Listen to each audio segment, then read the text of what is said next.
So question 24. The 6 cards shown display the number 632,579. One turn consists of exchanging the positions of 2 adjacent cards. So for instance, after one turn, the cards could show this number if we swapped the 7 and the 5 around. Starting from the original number, what is the least number of turns required so that the cards display a number which is divisible by 4? 4 has to be even, so if it's divisible by 4, we have to look at it as an even number.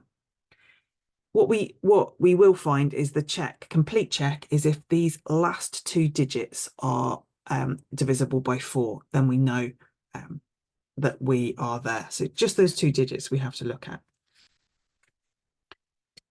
So we start here, and then what we're going to do is we need an even number. Divisible by 4 is an even number, so we have to move the 2 to here.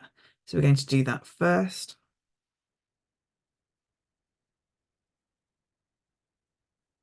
Then we have to move the 2 to the 7, swap those over. And then the 2 and the 9.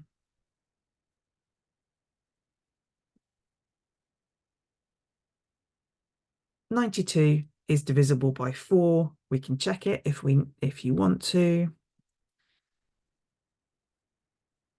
And therefore the answer is yes. And we've swapped it 1 times, 2 times, and 3 times. So it's 3 times, which is the answer B.